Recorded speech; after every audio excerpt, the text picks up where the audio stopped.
Hi, I'm Dale McGowan. Welcome to Parenting Beyond Belief.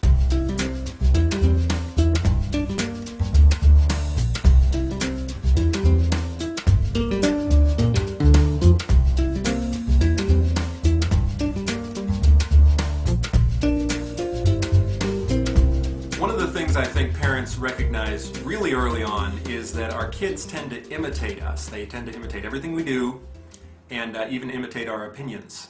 They start walking like us and using the words that we use, including some colorful ones on occasion, and they'll also start to reflect our political opinions. Through the most astonishing coincidence, they tend to support the presidential candidates that we support, and they tend to spout the same religious views or worldviews that we support. This is an inevitable consequence of what they have to do as children. It's really an evolved tendency. They have to absorb, they have to be like sponges in order to go in 6,000 days from a drooling newborn infant to a fully functioning adult. They cannot actually critically assess everything that comes before them. So they have to absorb without question a great deal of the things that they have to master. This is kind of unsettling to a lot of free thought parents. I know it's something that made me uncomfortable, certainly around election time. To hear my kids beating the drum for my candidate and knowing very well that a large part of the reason that they were doing that is because their mom and dad supported that candidate. And that if we had a different candidate in mind, they would almost certainly have been beating the drum just as loudly for that one. So one of the things that we have to do is recognize that that's normal and that it's necessary, but at the same time try to prevent using it inappropriately, really using it in a way that's going to, in the long run, keep our kids from thinking for themselves. One of the ways we can do this is by recognizing that this absorption phase of childhood, let's say the first 12 years or so, is followed by a separation phase. Between 12 and 18, developmental psychologists and anybody who's been awake notices that children begin to pull away from the influence of their parents. They begin to dispute, sometimes seemingly for the sake of disputation, whatever it is that their parents believe or say. That is also a normal and important part of child development. Once they've absorbed a certain amount of information, they have to begin defining their own personalities and their own opinions separate from us. That's the separation phase. Now, the best thing we can do to allow our kids to think for themselves and to build critical thinkers for a lifetime is to constantly keep that separation phase in mind during that earlier absorption phase. So what can we be doing in the long run to allow our children to pull away from our influence even as they are soaking it up like sponges during those early years? This is actually a question that I frequently get from non-religious parents. They say, I don't want to have my kids indoctrinated into a religious point of view, but I'm just as serious about not indoctrinating them into my own point of view. How do I go about that? And a number of parents I've talked to are so concerned about this that they don't even tell their children what it is they believe.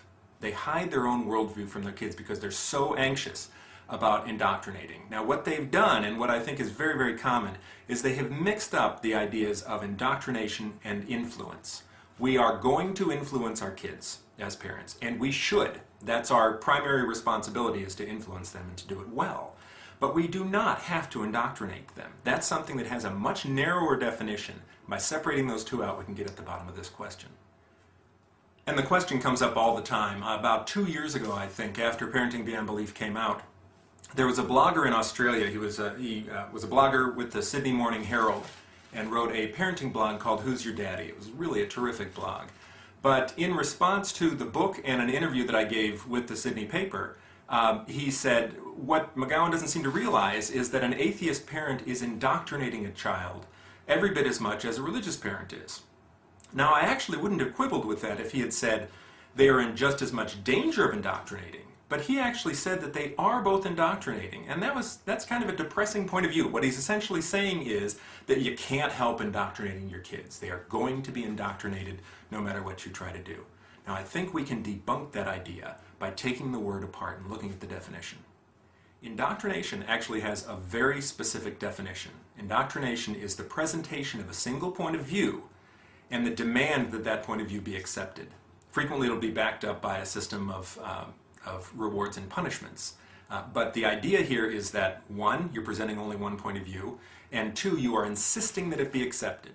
Now, I know a lot of religious parents, personally, who indoctrinate their kids whether they intend to or not. And they do it by presenting only a single point of view and by suggesting directly or indirectly that it's not okay to diverge from that point of view, that you wouldn't be a good person if you diverge from it, or that you will receive some of the dandy punishments that are on offer for diverging from it. Now the fact is, I also know atheist parents who do the same thing, who make it really clear that they consider all religious people to be stupid, that they consider religion to be uniformly evil, and that any religious expression whatsoever would be something that they would sneer at. Now that's not a child who's going to be able to even-handedly assess whether or not they want to adopt a religious point of view. So essentially, that is a process of indoctrination. You're presenting them with a non-religious perspective, and you're saying, if you go into something else, I'm going to think you're dumb, or I'm not going to support you in the same way. So either side is capable of indoctrinating, but both sides are also capable of influencing a child without indoctrination. Now, the way to achieve influence without indoctrination is very straightforward. You present your point of view, you let your kids know what you believe, but then you also say, as often as you possibly can, there are other good people who believe differently, and you invite them to seek those people out. So when one of my daughters came to me a few years ago and said, "Do you think Jesus really rose from the dead?" I said, "I don't think so. I think it's a story that's meant to make us feel better about death. I think it was made up for that purpose. But you know what? I know that Grandma Barbara believes differently. I know that she thinks that Jesus really did rise from the dead. So why don't you talk to her sometime about that? And then you can make up your own mind and even change your mind 1,000 times if you want." Now that is no more or less than I would ask from a religious parent. If a religious parent said, "Yes, I believe that Jesus rose from the dead, but you know what? Your Uncle Norm doesn't think he did. I really think you ought to go talk to him sometime and see what it is that he believes." Imagine if all children were given the invitation to actually seek out alternate worldviews like that and to make up their own minds in the long run. Now, still, the parent is going to have the stronger influence. There is no doubt about that. But once the child enters that separation phase, if they have been given this explicit invitation to differ and to think for themselves, they're much more likely to do so and to not have the baggage and the fear of differing from mom and dad. That is influence without indoctrination, and that's what parents need to be about, regardless of their worldview. There's even a bit of an inside joke in our family, because whenever I do express a religious opinion or a metaphysical opinion or something like that, I will quickly follow it up by saying, "Now that's just my opinion. And there are lots of other good folks who believe otherwise, and I want you to make up your own mind on this." And it's funny that we've finally gotten to the point where after I give an opinion, and I start in on the caveat, "Now, I want you to make up your own mind," my kids will go, "I know, I'm supposed to make up my own mind." So that's when I know, that's when I'm actually confident that I've reached the point where I am not indoctrinating these kids. They know as clearly as they could possibly know that they are free to make their own choices in the long run. So I'm going to influence them, I've got to acknowledge that and be comfortable with it, but I also know that in the long run, they are very much invited and very much aware that they can make up their own minds. Okay, I hope that's been helpful in some way in helping parents to sort through this idea of indoctrination versus influence. One of them is bad, something we definitely want to avoid, and the other one is something that is inevitable and good. If we do it the right way, we can keep our kids absorbing our influence, but at the same time feeling free to find their own way as well. Some of the upcoming videos we have, I'm going to talk about the question, what if my child becomes religious? Very, very common question that we get. Another one is taking a look at the moment of the question. How can parents best handle questioning moments from their kids? We'll look at a few myths associated with the idea of death and the non-religious. And then also, how can you begin to introduce the idea of evolution to your young kids? I'm Dale McGowan, and I'll see you next time on Parenting